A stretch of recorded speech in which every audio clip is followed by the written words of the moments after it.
Hello বন্ধুরা, অজিতাস কিচেনে সবাইকে ওয়েলকাম। আজকের রেসিপি মিষ্টি আলুর রসমালাই। তার জন্য প্রথমে মিষ্টি আলুগুলিকে ভালো করে পরিষ্কার করে নিতে হবে। চামড়াটাকে ভালো করে ছাড়িয়ে নিতে হবে,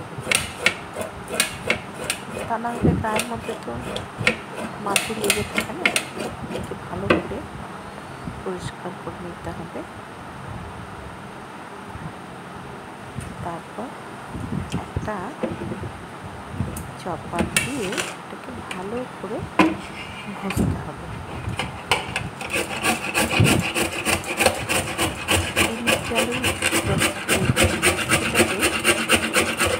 সেদ্ধ করতে হবে আলুটাকে, শুধু গ্রেটার দিয়ে ঘষে নিতে হবে।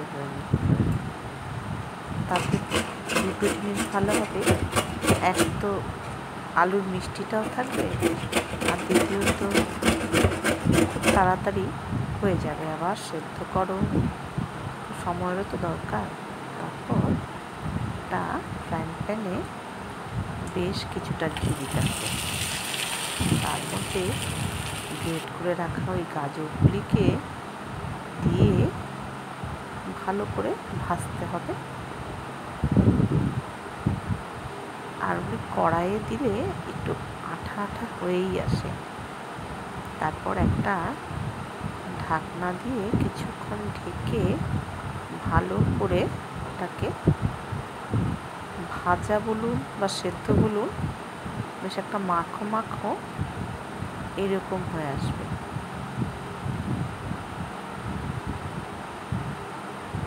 এই পর্যায়ে যখন চলে আসবে দেখে নিন।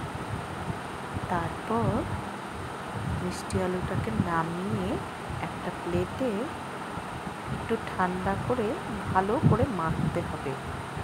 মেখে এরকম রসমালাইয়ের শেপ দিতে হবে, ছোট ছোট মিষ্টির মতো। আর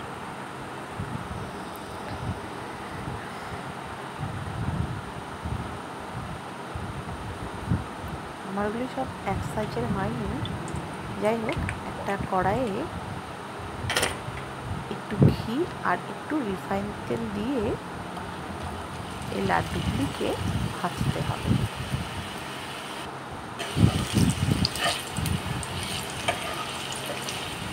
দেখছেন, কোনো কিছু দরকার হয়নি, এমনিতে এগুলি বেশ আঠা আঠা।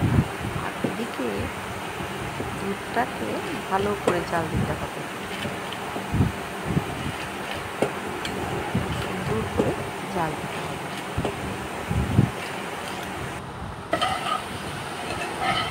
এদিকে রসমালাই লাড্ডুগুলি কিন্তু ভাজা হয়ে গেছে অনেকটাই।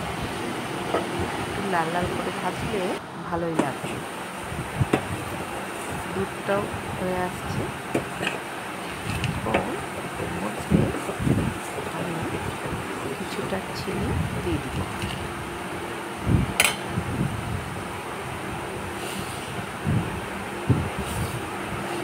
আপনারা যতটুকু মিষ্টি খান সে বুঝে দিবেন। আর কিছু এলাচের দানা ভেঙে দুধটার মধ্যে দিয়ে দেবেন।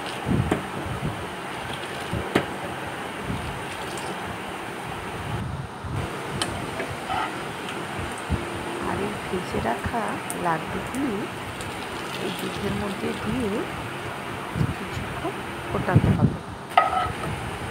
বেশ রসটা এই মিষ্টিগুলির ভিতরে ঢুকে গেলে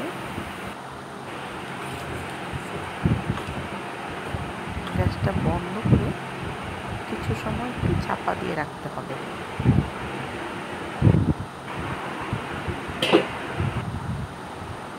তারপর নামিয়ে নিয়ে হালকা ঠান্ডা ঠান্ডা করে খেয়ে দেখুন কেমন হয়। আর আমার চ্যানেলটাকে কিন্তু লাইক সাবস্ক্রাইব করতে কিন্তু ভুলবেন না। নতুন নতুন রেসিপি পাওয়ার জন্য আমাকে কিন্তু সাবস্ক্রাইব একদম করে রাখবেন।